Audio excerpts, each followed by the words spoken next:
Before we take you to stories on the violence and the crisis rocking the Ondo State House of Assembly, the hallowed chambers there is not in order. So let's give you a story coming from Kano State, where the case of alleged bribery against the governor, Abdullahi Ganduje, was heard today in court.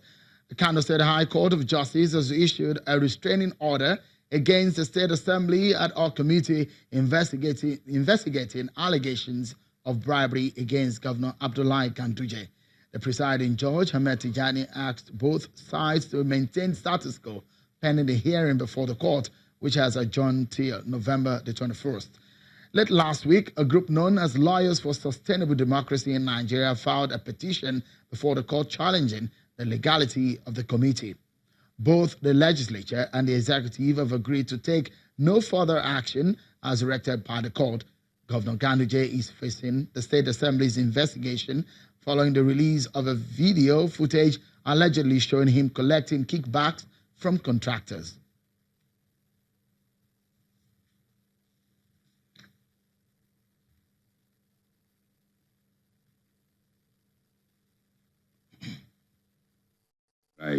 From anybody whosoever and for whatever purposes. 3, that the allegation level against him is injurious, falsehood, designed purposely. But let's tell you about the situation concerning Senator Hope Uzodinma, the governorship candidate of the All Progressives Congress in Imo State. Hope Uzodinma is to appear before the Special Presidential Investigation Panel for the Recovery of Public Property in Abuja tomorrow. Senator Uzodinma, who represents Imo West Senatorial District, was arrested last night at the Nnamdi Azikiwe International Airport in Abuja on arrival from Lagos and released shortly after bail. He is wanted to answer questions bordering on economic sabotage arising from alleged failure by his company to execute a contract of $12 million for the dredging of Calabar Channel. According to the chairman of the panel, Mr. Okoye Obono Obla, Senator Uzodinma had been evading arrest for about a year until yesterday. The contract was said to have been awarded by the Nigerian Ports Authority, which reported the alleged fraud to the presidency. Meanwhile, the panel has filed charges against him in the Federal High Court for refusal to declare his asset. The matter is fixed for hearing later this month. So grab a seat, everyone, and let's get to the conversation of today. I will take you to Ondo State, where some members of the House of Assembly gathered together. There's still a contention whether there are 18 of them or 16, because the case of forgery is now involved. 18 of them were said to have impeached the Speaker and the Deputy Speaker. But when this case came up, the other side, they had the impeached Speaker, alleged impeached Speaker, and the Deputy Speaker also said they have suspended the other side that impeached the Speaker and the Deputy Speaker. Now, there is a case of 2 of the lawmakers who came forward to say their signatures were forged on the signatures gathered of the lawmakers that moved for the impeachment of the Speaker and the Deputy Speaker. So let me give you an understanding and the premise so you can get a sense of what all this means altogether. How many people or how many lawmakers in the Assembly of 26 can impeach a Speaker? 2/3. So get the mathematics now. Now, today the lawmakers met. The lawmakers that moved for the impeachment were not around. So the question is, how many lawmakers can form a quorum to sit? We discuss these issues. Joining me tonight on the program is Honorable Iroju Ogundeji. He is the embattled Deputy Speaker of the Ondo State House of Assembly, and I have also Right Honorable George, who is the alleged new Speaker of the House of Assembly. Thank you so much, gentlemen, for coming on the program. Thank you, sir. Thank you, Mr. Chair. You said you have impeached your colleague and the Speaker. But how many people were there? Thank you very much. Let me first of all appreciate God Almighty for this opportunity. And let me appreciate the good people of Ondo State for standing firm with us, especially the opinion leaders, the religion leaders, the market women, the students, the youth of Ondo State for standing with us in this battle. Before we even talk about the impeachment process, we must look at the activities of Ondo State generally. No, but because we need to, there are a lot of issues regarding what you did and what happened afterwards, because it's an issue that, came up with violence. So we need to treat that issue. Sure. I know you have an agenda, and he also has an agenda, but we will deal with the agenda that concerns the people of Ondo State, and let's just dwell on the question. How many people moved for the impeachment? 18 people signed the impeachment. This is the document here. I am also surprised seeing one of them who denied I did not sign. It's downstairs.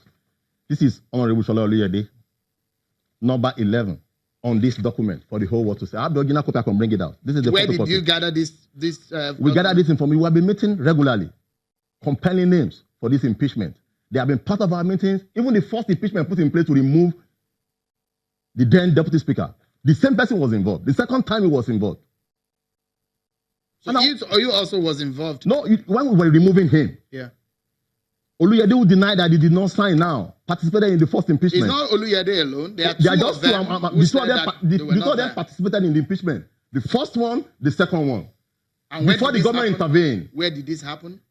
Some months ago. Where? In the Allo chamber.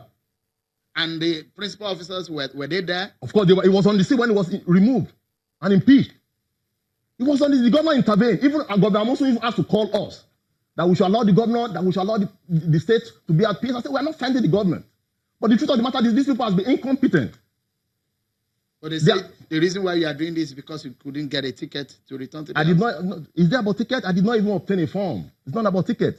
But they were not even offered. Not those offered. Are the words. But let's put that aside. Let's get it clear. Let's put that aside. No, you just put the question to me. Yeah. No, let me get the global audience are watching us. Please, let us get it clear. You talk about not getting a ticket.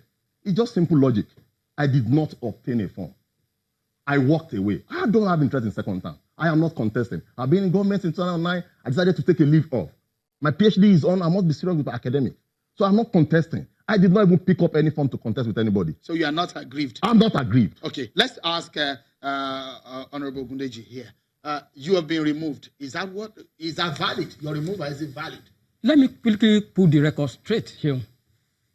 In fact, there was no removal anywhere. The purported impeachment carried out on 9th November 2018, that was last week Friday, is null and void. Let me draw your attention to page 10 and 11 of Nation newspaper of Sunday, the 11th of this month, where they purportedly advertised this impeachment paper that will show you right away. A team member purportedly signed this impeachment paper. You will see on the screen today that 2 out of that 18 denied their signature. The alleged forgery of their names and their signature. The Constitution is very clear about the total number of people that can impeach. The law is very clear, Seun, about the total number of the people that can elect the principal officers of the House. Those are 2/3. Impeachment and election. Election and even the number of members that can sit at any proceeding to take any decision. The law is very clear about that. 18 makes the 26 of the 2/3, isn't it? Yes, 18 is the two-thirds of 26 because Ondo State House of Assembly comprised of 26 members. Were you there, Honorable Gundeji, when they moved for your impeachment? I wasn't there. But he said you were there. I wasn't there. I wasn't there. That is initially removed. That was to replace him. Let me quickly. So where were you when you were being removed? The purported one carried out on last week Friday. Where were you? I wasn't there because Friday, according to the rules of the House, is not one of the sitting days of the House. Monday and Friday is. So why did you first of all, no, let me clarify. Why did you hold on? So it became deputy speaker on Friday. We impeached Honorable Jumaka Akindele on Friday. Friday is not an issue. Friday and Monday. Friday is not an issue. It's not. We removed Jumaka Akindele on Friday. We're talking about Friday. Monday and Friday. It's logical enough. Hold on. We know by some conventions of Parliament that Fridays and Mondays, Tuesday, Wednesday, and Thursday are usual sittings. So why did you hold the removal process on Friday? They have been in not in intervention. Just a moment. Let's clarify that. Please go ahead. In a small. The law and the rules. Honorable Gundeji, calm down a moment. You said a conventional resolution. Yeah. In line with the conventional resolution, the moment your 18th members have signed and you have shown to the clerk of the house, we were in the clerk of the house, we were in his office. We showed him, he said, oh, this is 18. He proceeded immediately to the Allo chamber. And 16 of us were in the Allo chamber. It does not necessarily mean you was the 18, Sheon. The moment the signature is completed. Oh, okay. You had a signature of 18. 18. Let me talk about the second person. Let me talk about the second person. Hold on, just a moment. The governor induced them. Hold on. Because the two that, calm down. The whole world is watching us. You will clear it, but calm down. You had 18 signature. Two that deny now. 16 when the floor. But the two that deny, hold on. You need 18 to move for the process of removal. Get it clear. Not 18 to remove at the floor. Even the quorum to remove at the floor is just 11. Quorum to remove, the moment the signature is completed, you don't need to wait for 18 to be at the floor. Okay. That is what the law says. Gentlemen, just a moment. We need to take this break. We take a break, and what we're looking for is perhaps a solution. When these two men leave here, they will shake hands, and perhaps we go home resolving those issues. That's the aim for tonight's program. We hope we'll be able to achieve that. We'll be right back in a moment.